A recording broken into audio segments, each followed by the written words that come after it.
And he was in a mood at that time. He says, I don't want to do any more violent pictures. I'm tired of it. I've been involved with a lot of them. He says, At 94, Clint Eastwood is finally breaking his silence about one of Hollywood's most legendary and mysterious friendships, his bond with Gene Hackman. After decades of keeping things under wraps, Eastwood's revelations will leave you speechless. What has he been hiding? From untold stories on set to the real reason they drifted apart, prepare for a revelation that will change everything you thought you knew. Their paths first crossed in 1971 during the making of The Beguiled, a Southern's Gothic drama set during the Civil War.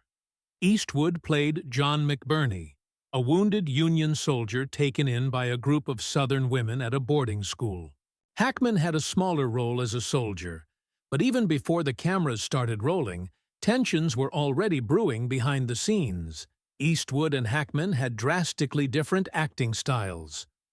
Eastwood, a former TV cowboy, was known for his tough, minimalistic performances, relying on his presence rather than overly expressive acting. He believed in keeping things straightforward. Hackman, on the other hand, was deeply immersed in method acting, bringing intense emotional depth to his roles. He analyzed every detail, ensuring every movement and line carried weight.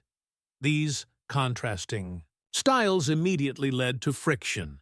Eastwood, used to doing things his way, sometimes struggled to understand Hackman's layered, deeply psychological approach. Hackman, in turn, felt Eastwood's performances were too simplistic, too restrained. This clash of perspectives led to on-set tension, but despite their differences, they both respected each other's talent. The Beguiled may have set the stage for conflict, but it also laid the foundation for a complex relationship that would span decades. Both actors fought their way up in Hollywood. Eastwood, born in California, had a nomadic childhood. As a teenager, he dabbled in music before eventually turning to acting. His big break came with Rawhide, where his role as Rowdy Yates established him as a rising star. Playing the gruff, quiet cowboy became his signature, ultimately leading to his iconic role in Dirty Harry. Hackman's journey was different. Born in San Bernardino, California, he grew up in a troubled household and pursued acting after working various odd jobs. He trained at the Pasadena Playhouse and struggled for years before landing roles in films. His breakthrough came with The French Connection, where his gripping performance as Popeye Doyle turned him into an overnight sensation. Unlike Eastwood's stoic, understated style, Hackman specialized in creating emotionally complex characters, bringing raw intensity to every role he played. While Eastwood embodied the strong, silent type, Hackman was all about depth and intensity. Eastwood believed in letting actions speak louder than words. Hackman believed in diving into the psychology of his characters, making every line and gesture count. This difference in approach sometimes caused friction, especially on set. Eastwood preferred sticking to the script, keeping things efficient, while Hackman constantly explored character motivations, pushing for more emotional weight. Despite their creative differences, both men respected each other's craft. But as their careers skyrocketed, they took very different paths. Eastwood wasn't just content with being an actor. He wanted control. In the late 1970s, he began directing and producing, taking his career into his own hands. His directorial debut, Play Misty for Me, was followed by films like The Outlaw, Josie Wales, Gran Torino, and Unforgiven. By the 1980s, he wasn't just a Hollywood leading man, he was one of the most respected directors in the industry, eventually winning multiple Academy Awards for films like $1 Million Baby and Unforgiven. Hackman, meanwhile, remained focused on acting. He continued delivering unforgettable performances in films like The Conversation and Hoosiers, earning more accolades and nominations. He embraced the roles that intrigued him, avoiding projects that felt like easy paychecks. While Eastwood was shaping his career behind the camera, Hackman was cementing his legacy as one of the most dynamic actors of his generation. Their approaches to fame were just as different as their acting styles. Eastwood was notoriously private, avoiding the Hollywood spotlight whenever possible. He preferred keeping his personal life out of the public eye, letting his work speak for itself.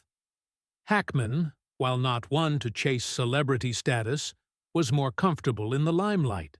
He enjoyed the recognition, but never let it dictate his choices.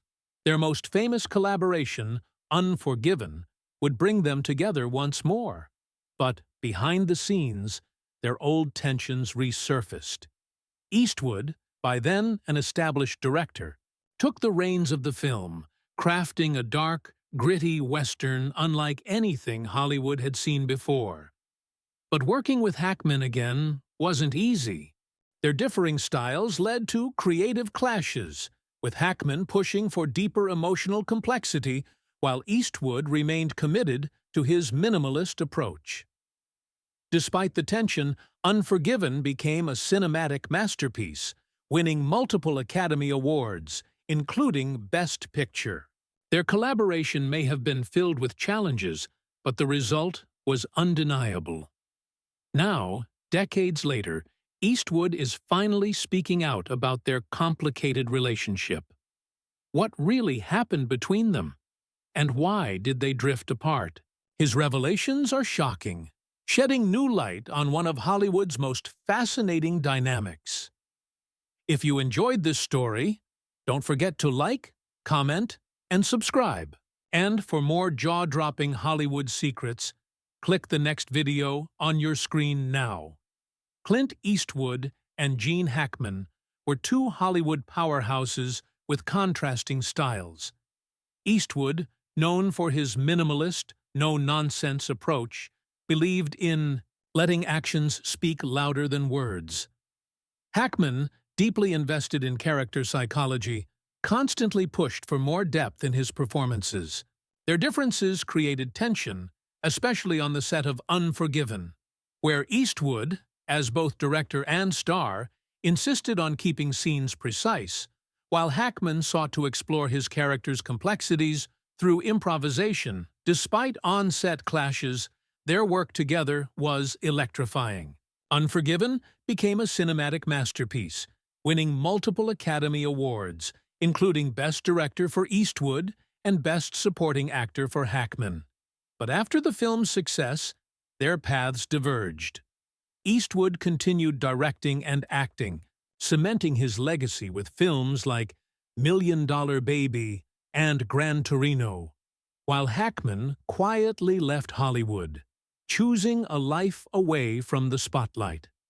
For years, neither spoke publicly about the other, leading to speculation about a falling out. Now, at 94, Eastwood has finally opened up, acknowledging his deep respect for Hackman's talent and admitting he wished they had stayed in touch. Their relationship was marked by both creative conflict and mutual admiration. While Eastwood remained a Hollywood icon, Hackman's absence left a void, reminding everyone that even legends eventually step away. Their legacy, however, remains untouchable.